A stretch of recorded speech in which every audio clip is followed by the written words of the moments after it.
Selamat pagi, halo pemirsa, apa kabar? Kembali kami menyapa Anda dalam program Obrolan Pagi, kesempatan hari Kamis kali ini ya.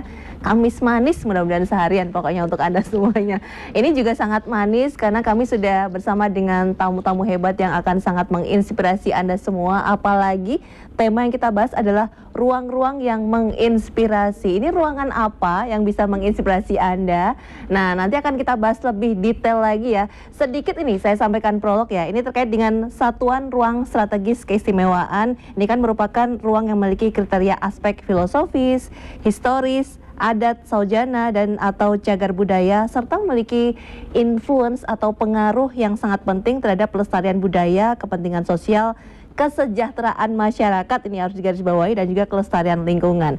Nah, ini karena itu ini ada satu kegiatan program yang kemudian akan bisa menyampaikan kepada Anda semuanya ya, bagaimana bisa dikomunikasikan secara luas kepada masyarakat. Nanti skemanya seperti apa, eksistensinya seperti apa, progres yang sudah terjadi dilakukan itu seperti apa. Nah, kami sudah bersama dengan Paniradiopati Paniradio Keistimewaan DIY, Bapak Kurniawan SE AKT MEkDev. Selamat pagi Bapak. Selamat pagi. Iya, berjumpa lagi Pak ya. Iya. 2 hari berturut-turut ini. Pak Owan luar biasa sekali. Sehat hari ini Bapak? Alhamdulillah sehat. Iya, dan di samping beliau kami juga bersama dengan Guru Besar Perencanaan Wilayah dan Kota Fakultas Teknik UGM, Profesor Insinyur Bakti Setiawan MS PhD. Prof, gimana kabarnya? Sehat, kalau tadi pagi lari. Lari? Nah, itu bikin saya sehat selalu. Tambah sehat. Sarapannya apa habis jogging tadi, Prof? Tadi gudeg di sawer di sana tuh. Gudeg ya? Bubur gudeg. Oh, bubur gudeg ya, betul. Itu khas banget pagi-pagi gitu ya. Jadi ada asupan karbohidrat tapi nggak yang terlalu berat gitu ya. Masuknya yang light meal. Oke. Ini perbincangan kita ini juga yang ringan-ringan, tapi harapannya bisa memberikan inspirasi dan juga informasi kepada masyarakat ya, Prof ya. Ya, izin saya ke Pak Pati dulu. Bapak ini kan kalau terkait dengan judulnya ruang-ruang yang menginspirasi, ini sebenarnya diambil dari apa sih Pak? Kok menginspirasi itu ruangannya Pak? Iya, betul. Jadi hari ini memang sangat menarik ya sebetulnya topiknya, dan tentu diskusinya pasti kalau kita buka ya mungkin tidak cukup 1 jam 2 jam ya, Prof. Jadi karena sangat menarik sebetulnya. Nah, karena bicara ruang itu kan setiap orang sebetulnya tidak terlepas dengan yang namanya ruang ya. Bahkan studio ini juga sebuah ruangan sebetulnya ya. Nah, buku yang kita buat ya ini sebetulnya mau bicara tentang profil ya, mengenai, karena sekali lagi kalau kita bicara tata ruang ya itu kan sebetulnya bicara 2 hal Mbak Ise ya, struktur dan pola ruang sebetulnya. Nah, sehingga ketika kita bicara pola ruang ini semakin menarik sebetulnya. Karena apa? Karena DIY ini punya urusan istimewa di tata ruang ya. Nah, salah satunya kita punya peraturan ya, Perda Keistimewaan yang nomornya nomor 2 tahun 2017 ya, tentang tata ruang tanah Kasultanan dan tanah Kadipaten. Nah, sehingga memang Jogja itu istimewa sekali ya di urusan tata ruang.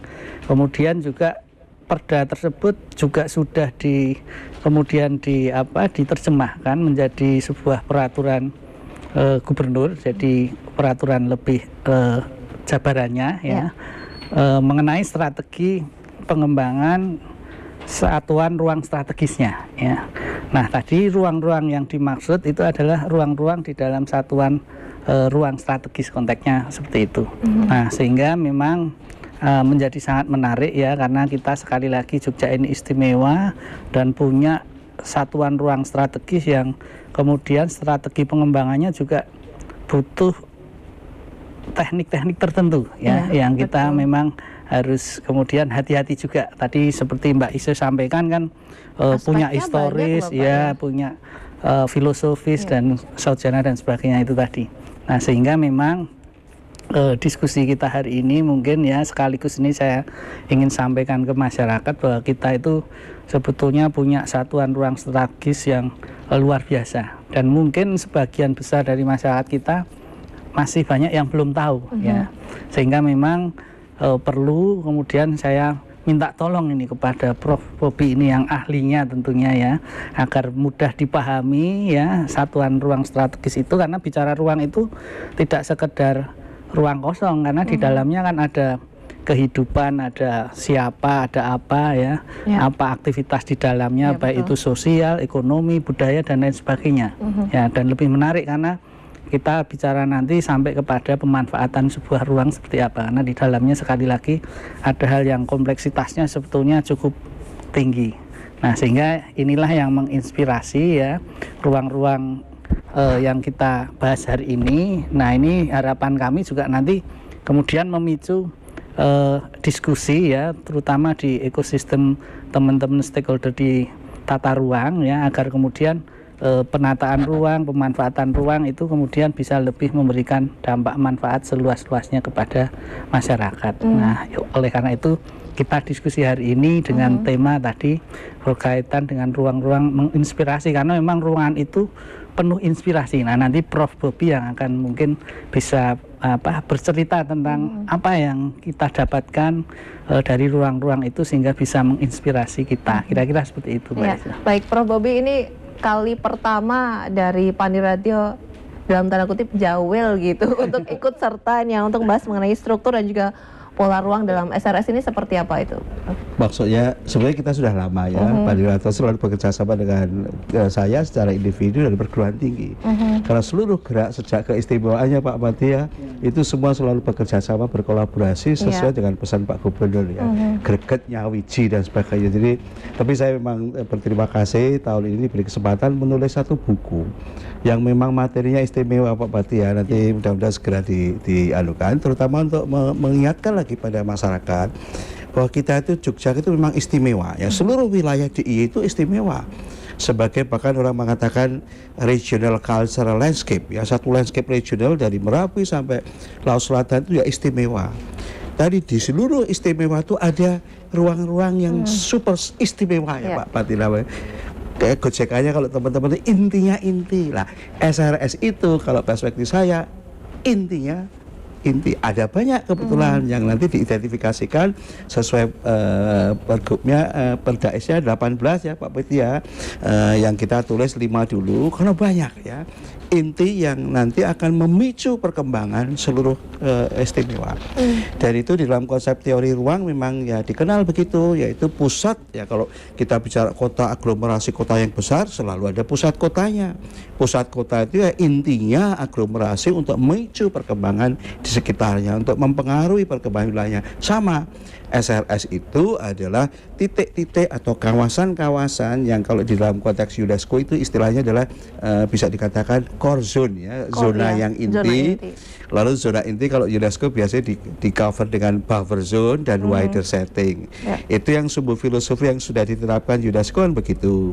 Dibagi menjadi Malioboro-nya adalah zona inti, kampung-kampung sekitarnya buffer zone, sampai sungainya wider setting. Kira-kira padanannya begitu. Jadi dengan memicu perkembangan yang SRS ini, maka seluruh wilayah di istimewa akan semakin istimewa, termasuk tadi tujuan ya Pak Pati sesuai dengan semangat Undang-Undang Keistimewaan kan tidak ada kata lain, keistimewaan ditujukan untuk kesejahteraan warga Jogja. Betul sekali, dan juga kelestarian lingkungan tentunya ya pemirsa ya, dan juga sahabat istimewa. Hamu ayu ning bawana ya Pak Pati ya, itu kan Pak Gubernur selalu mengingat itu ke konsep sustainable development sebetulnya. Tapi kalau berbicara sedikit saya sambungkan dengan berbagai kejadian yang viral di Indonesia, ada banjir yang melanda rekan-rekan kita di beberapa daerah itu. Konsep ini jika akan terus terjaga, diantaranya terutama ada buku ini kan diharapkan akan bisa menyambungkan informasi agar tetap tadi ya memayu hayuning bawono tadi sehingga bisa terjaga lingkungan juga nggih Prof ya. Iya, Pak Gubernur selalu mengingatkan itu ya Pak Pati ya.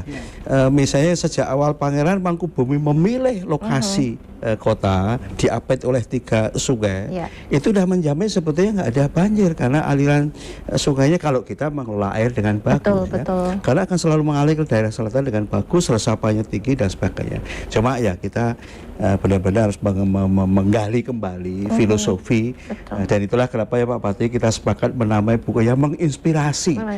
Karena melestarikan ruang termasuk istimewa tidak untuk menselebrasi masa lalu, tapi justru mengawal kita untuk masa depan yang lebih bagus. Jadi menginspirasi itu maksudnya begitu ya. Dan inspirasinya tentu tidak hanya untuk kita di Jogja sebetulnya, Iya, iya, yang iya. apa yang sudah ya. Karena tadi Mbak Isu sampaikan kan di luar apalagi di luar Pulau Jawa ya. Barangkali ini juga bisa menginspirasi ruang yang coba kita buat bukunya menjadi sebuah profil. Malah sedunia ya Pak Pati. Bisa jadi Nah, sedunia, Subuh Filosofi ya. kan sudah dikenal Iya, oleh betul. sebagai Betul, World karena- Heritage Site. Betul. Menginspirasinya sedunia ya Pak Pati. Ya. Dan sudah ditetapkan oleh UNESCO buktinya begitu. Jadi betul prinsip Hamumayu Hayuning Bawono itu bagian dari prinsip di keistimewaan ya, dan itu sudah terbukti kalau kita memang menjaga alam ya alam pasti menjaga kita juga ya, itu yang jelas ya. Jadi memang inspirasinya begitu. Nanti kalau kemudian kita lihat lebih dalam lebih jauh di 5 satuan ruang strategis ini barangkali juga tidak hanya kemudian inspirasi tapi edukasinya ada. Oh, iya, gitu, iya. Bro. Edukasinya Iya. terutama. Kalau terkait dengan ini Pak Pati, Ya. SRS Tanah Kesultanan dan juga Tanah Kadipaten itu arah kebijakannya strategis seperti apa, Pak? Ya, jadi kami punya strategi ya, karena itu juga sekali lagi ada di peraturan perundangan, karena tidak hanya kemudian hasil itu kita tuangkan dalam sebuah dokumen, tapi kemudian juga dituangkan di dalam peraturan perundangan. Makanya ada di Pergub tadi nomor 9 tahun 2023 ya, dan di situ jelas bahwa memang arahan untuk pola ruang satuan ruang strategisnya jelas disebutkan bahwa salah satunya misalnya ya mempertahankan arsitekturnya ya Prof ya, terutama cagar budaya ya, tentu itu bagian yang sudah tidak bisa ditawar. Kemudian juga untuk kemudian meningkatkan potensi budaya di situ ya, karena salah satu aspek tadi di Mbak Ise sampaikan juga di situ. Kemudian mendorong peningkatan kesejahteraan masyarakat. Jadi ini selaras dengan tujuan keistimewaan ya, sehingga itu bagian juga yang ditetapkan menjadi arah kebijakannya. Kemudian juga yang paling penting adalah mengendalikan pemanfaatan ruang dan meningkatkan perlindungan lingkungan yang baru saja kita diskusikan. Jadi itu pentingnya ya, sehingga memang kemudian nanti harapannya juga konservasi sumber daya ya, baik itu air dan lain sebagainya, termasuk resiko bencana di dalamnya, saya kira akan menjadi lebih baik dan masyarakat terlindungi.